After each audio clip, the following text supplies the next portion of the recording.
our pellets that we use for heating in the house in the garage on this raised platform. We have them delivered and put on the platform. And then this is a Liz mount. It's a gadget that Liz came up with as a way for Liz and I to be able to easily move pellets from in the garage into the house. And you'll see how we do that. And this allows us to keep our pellet stores full.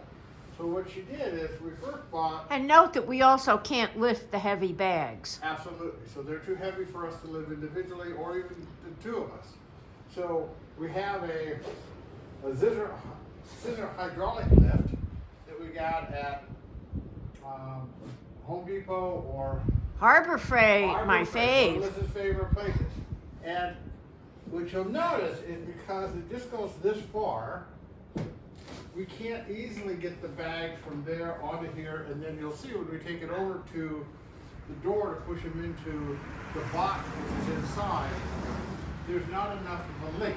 So next step is this went on to a whole range of websites, but this was from PetSmart, and this is I'll come over closer. what you see here is the kind of expandable ramp for dogs to be able to get into the back of a SUV. Yeah, it's a telescoping doggy ramp. Right, so that's what it is. So what we did is bolted that to the top of the hydraulic lift, which then allows us to push this in and out as we need it. On top of that, if you'll also notice, we have a sheet of plastic. This will come into play when we both load stuff onto here, and then when we take this over to the door and slide it off. This is basically a transfer board, the same type of transfer board that might be used if you're moving from the bed to a chair, the chair to bed, any of those other kinds of things, because it's plastic, so it's the bags slide along there. So this easily raises and lowers. It lowers by hand control here. You'll see this. It allows us to move this to the height that we want for the bag. And then when we get over there, if we want to raise it, merely is stepping on this pedal and raising it. Relatively simple. We can do those tasks now.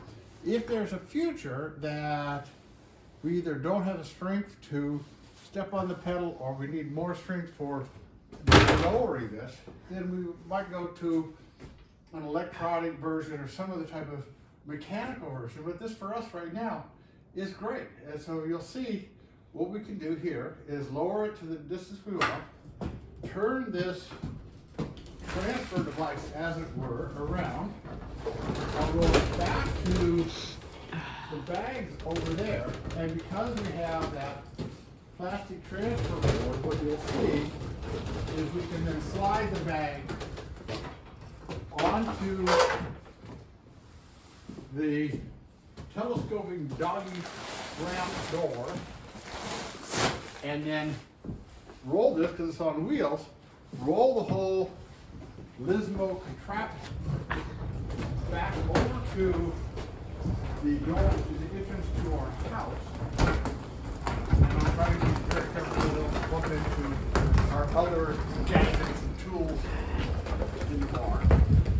This is also, we can do all this stuff ourselves. Absolutely. Independently. And We don't have to ask anybody minimal- to help. Minimal strength involved because the carrying is all done on a device with wheels.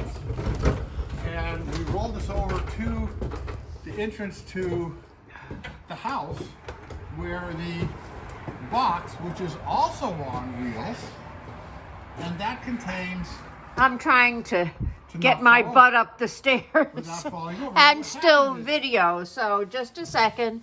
So we load this box with 4 bags of this.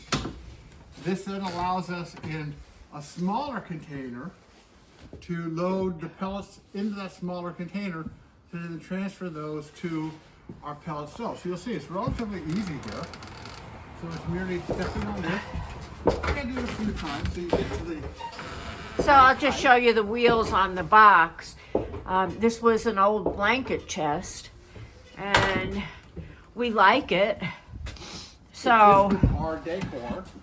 yeah, And it so- fits really well with our decor. So what happens here? A little up more stuff. You need to go up.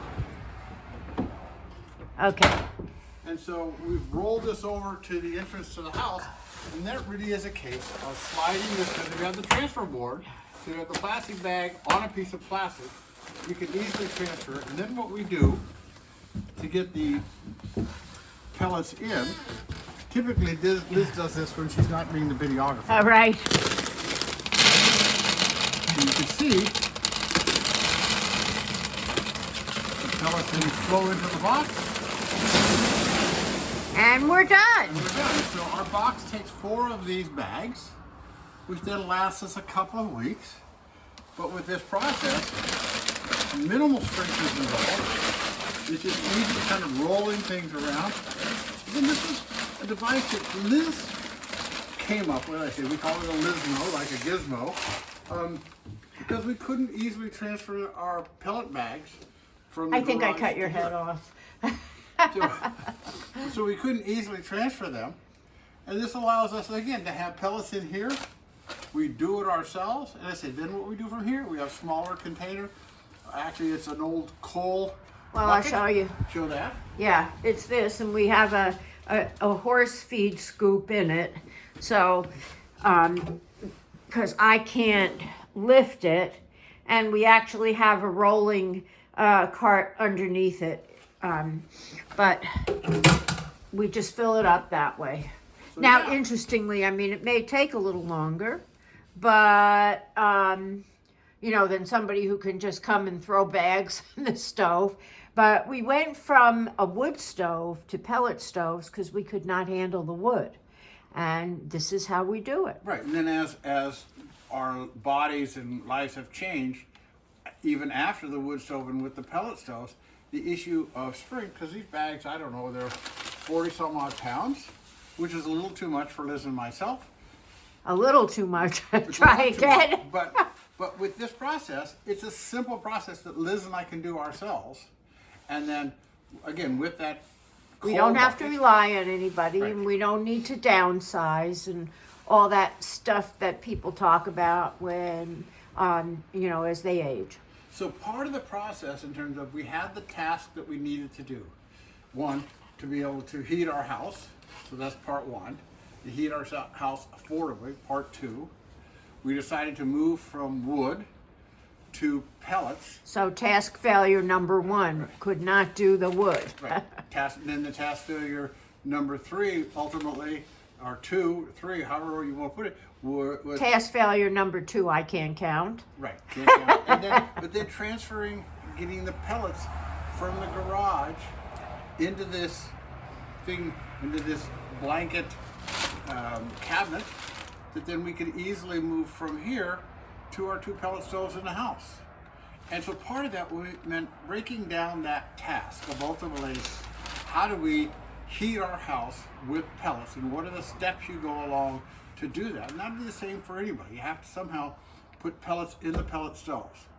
So then you have to break that task down to multiple steps based upon what your capabilities are, what your interests are, how you go about that Yeah, task. like our neighbor comes here and he wants to hulk the bags over into the box. And actually we like doing it. So Because it's part yeah. of it's our house. It's our taking care of ourselves as part of our continuing to live where we want to live, how we want to live.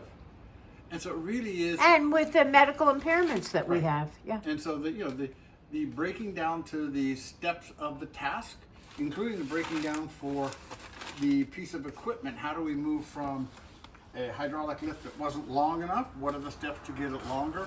Looking at the range of options.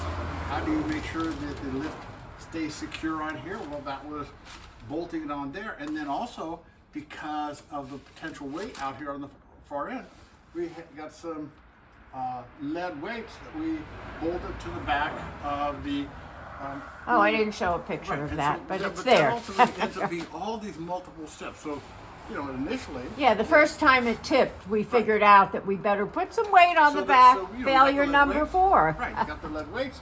They're really relatively simple. They came from Harbor Freight as well.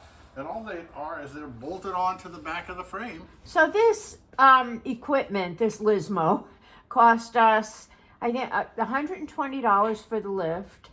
The telescoping doggy ramp was about $70, and the lead weights were $2 each. Right. So, add it up. I mean, I think that for the other issue for us was affordability. Absolutely. I mean, if we could have afforded it, maybe we would have gotten an electric telescoping, hydraulic lift. But it was very, very expensive. Right. And so for us, it really is, again, the case of taking that task, heating our house, and looking at the steps along the way. And for you, in terms of thinking about this juncture, is the degree to which you break that down into a number of steps, and it may be smaller and smaller steps that then you can bite off, that then it doesn't seem insurmountable. And it's also about repurposing equipment. So rather than going to a assistive technology center, that if they make anything like this, is looking at what needs to be done and how can you creatively come up with solutions to doing what we need to do, or what anybody would need to do if they were heating their house with pellets. They need to get pellets from the outside to the inside. Or actually, we use this for other heavy items as well. So, if we bring something home in the truck, we'll roll this up to the truck and slide the object out from the bed of the truck to this, and then it goes. Right, we can easily roll it around, is how we need to, when we need to. And so it allows us a lot of flexibility. Again, it's looking at the task that you want to accomplish and breaking that task down, and then thinking, I know it's hackneyed to say it, out of the box, but it really is out of the box. Thinking creatively, what are the range of solutions from a doggy ramp to a hydraulic lift that people might use in a machine shop or with automobiles, those types of things. So that's it. That's it. Take care. Take care.